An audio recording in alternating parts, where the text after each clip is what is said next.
دا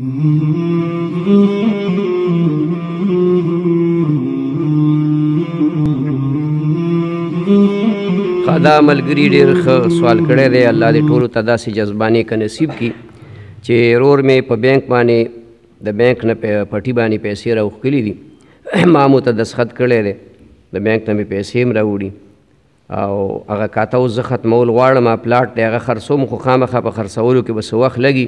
توبه مې کړې ده. ډېر ښه خبره ده چې توبه دې کړې ده. الله پاک که په دې وخت کې تا له مرګ راوست نو ته توبهګار او د مرګ نه مخکې د دغې وصیت خپلو کشرانو ته وکړه چې که زه مړ شومه نو دا پټۍ خرڅ کوي او د بینک دا کاته پې ختمه کوي.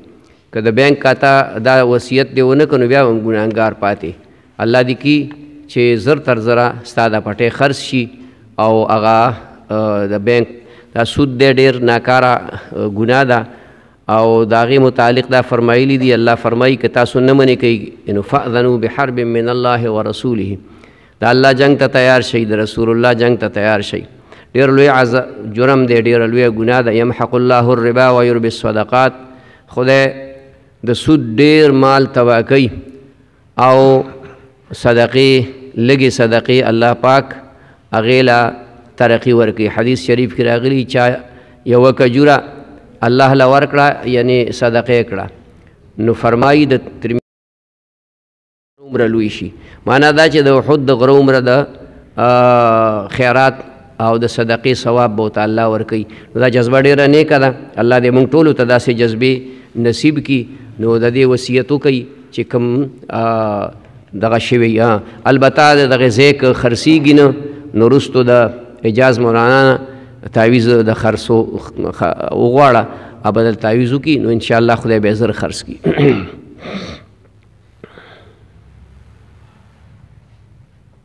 دا څلور رکعاتو سنتو کې چې اوله قاعده پاتې شي نو د سجده سهوه به کوي.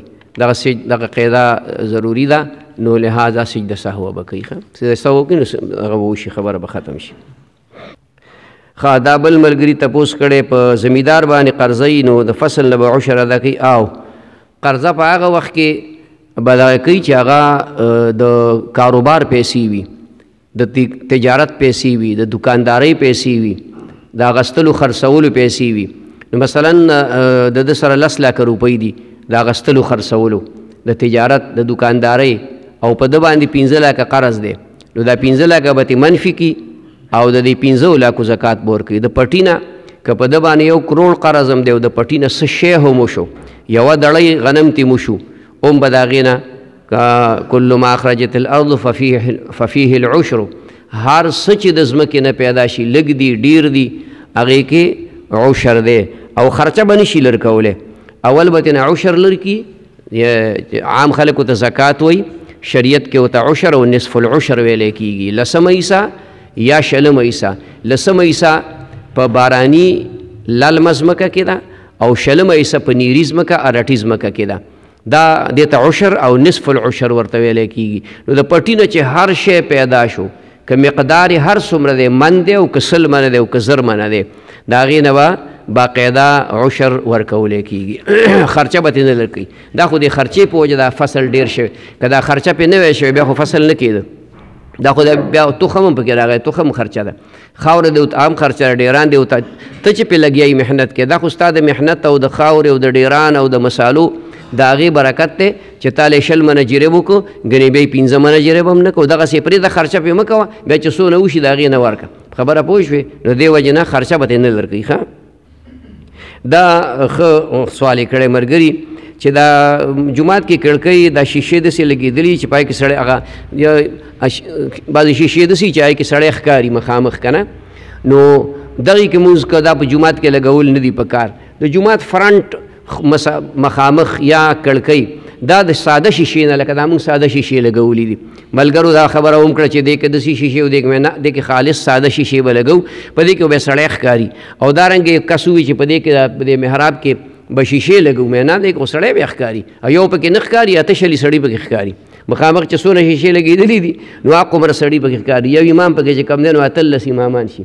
پوه شوې دا ناروا دي دا ناجایز دي بلکې دا خو لا عکس ښکاري په دې مخامخ دیوال ګلکاري کول او لیکل دا منع دي ګلکاري کول چې ګلکاري دي په دې دیوال باندې وکړه نو دا دیوال به تا ته چې کومه دی نو خامخا ستا به پې نظر پرېوځي نو هغه ګلونو ته به هغه سیندرۍ ته به دې نظر ځي نو ستا توجه به چې کوم دی نو ګډه وډه کوي په دې وجه باندې مخامخ دیوال باندې شیشې نه په کړکو کې داسې شیشې چې پای کې عکس کاره خي دا ناجایز دي دا به نه کوي ښه دا بیا هغه سوال ملګرو کړی دی ایزي پیسه اکاونټ نو ما خو تاسو ته مخکې ویلي و چې د دې پوره تفصیل ما ته نه دی معلوم د هغې وجه دا ده چې ما د چا نه تپوس کړی دی نو یو کس وایي پیسې پکې کټ کېږي بل کس وایي پیسې پکې نه کټ کېږي نو دغه دا ما په خپله تجربه نه ده کړې زه تجربه وکړم نو بیا به چې کوم دی ته ووایم ځکه دې باندې ما وضاحت مخکې کړی و که ستاسو یادي نو دا خبره ما تاسو ته کړې وه چې ایزي پیسه کې پیسې پرتې دي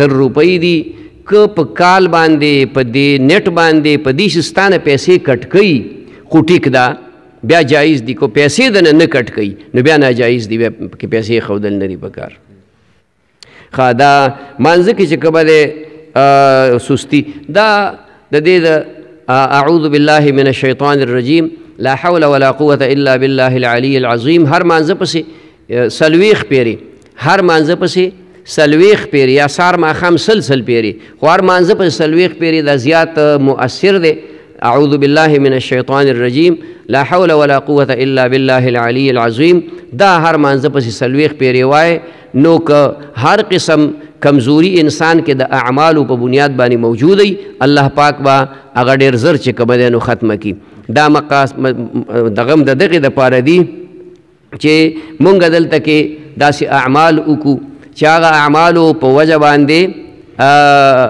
زمونږ نیکۍ طرف ته زیات میلان پیدا شي ذکر کثرت سره کوئ ذکر په هیڅ حالت کې چې کومه دی نو هغه مه پرېږدئ ذکر په وجه باندې انسان ته د نورو اعمالو هغه توفیق چې کوم دی نو میلاویږي